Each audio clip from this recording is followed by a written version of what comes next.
They lifted it right out of the English language. Gay, happy, full of fun. Used to mean that you were the life of the party. Now it just makes you the brunt of a joke. I guess I realized I was happy and full of fun at a pretty young age.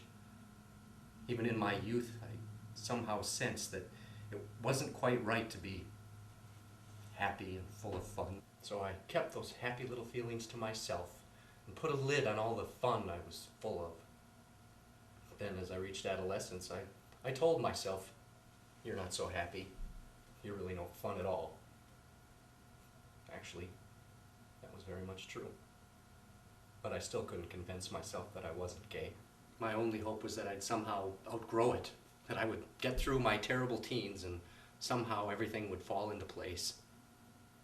I constantly assured myself that yes, my acne will clear up. I will get my driver's license, and one day I will wake up and be as straight as an arrow and find a nice girl to settle down with. Well, 2 out of 3 ain't bad. But at more family gatherings than I care to recall, my Aunt Gertie has cornered me to ask when I'm going to find that nice girl. So you see, it hasn't gone away.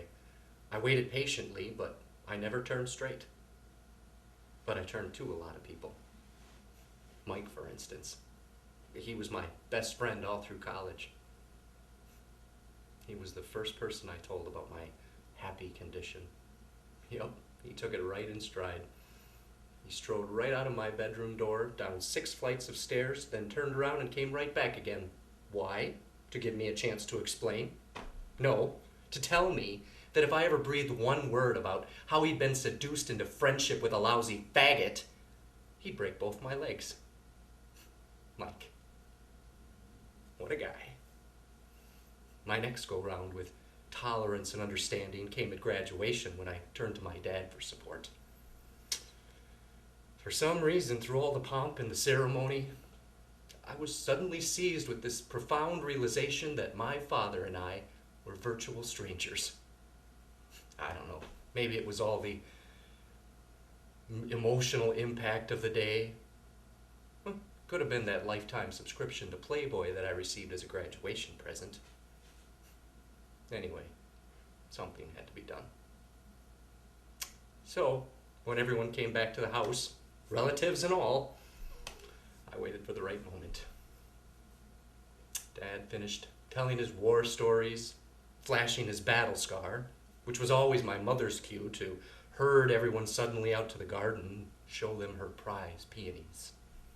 The time was right. It was now or never. And besides, I could see Aunt Gertie out of the corner of my eye again. I grabbed Dad, rushed him to the den, closed the door. And with much fear and trembling, I told him, Dad, I'm gay. It's funny what one 3-letter word will do to a war hero. It struck terror right into his purple heart.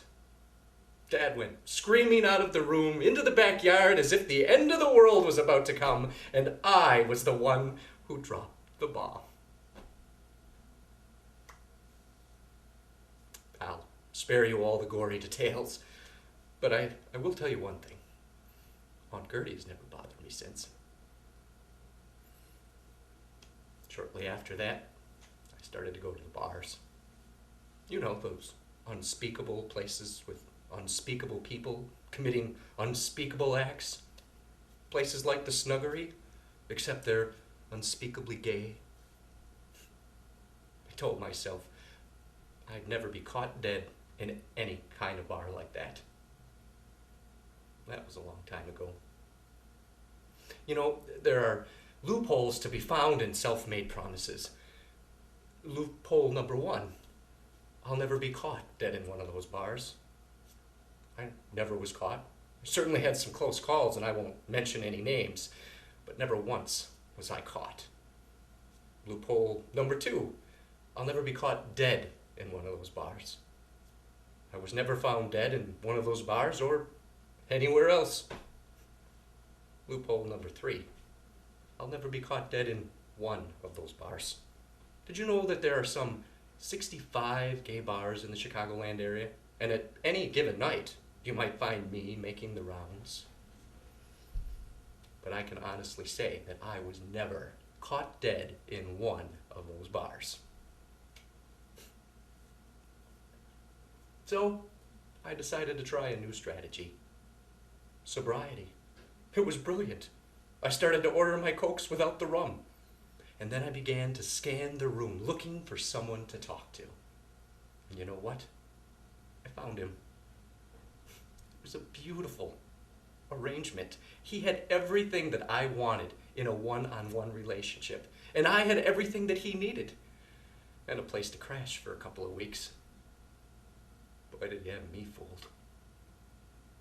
I guess I should have known something was up when he offered his toothbrush as a security deposit.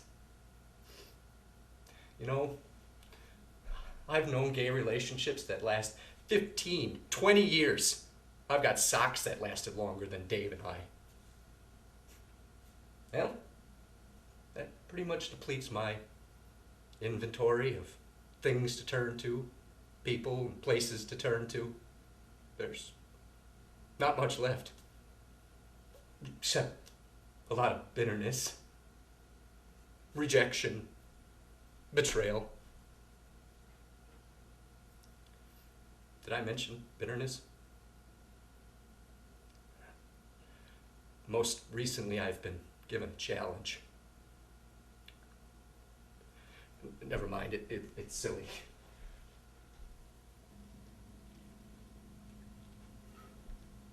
Okay. What's there to lose? Now, how's this for the ultimate vulnerable act? Recently, I've been given the challenge of turning to you and of turning over my bitterness to Jesus Christ. You see, he issued the challenge. Apparently, he thinks I'm ready for it. The question is, are you? Will you make room for me here? If I tell you I'm gay, will you listen? Really listen? Maybe? Maybe you'll let me ask difficult questions. And maybe I won't expect you to know all the answers. Maybe it's better for you to say, I don't know, rather than to blurt out, because God made Adam and Eve, not Adam and Steve. Maybe I can stand before you as I stand before God, just as I am. Maybe. And with his guidance, maybe we can forge a path together. Maybe, just maybe, I can transform my hopes into prayers, and through you, God will see that they are answered. Maybe. I hope so. And maybe you hope so too.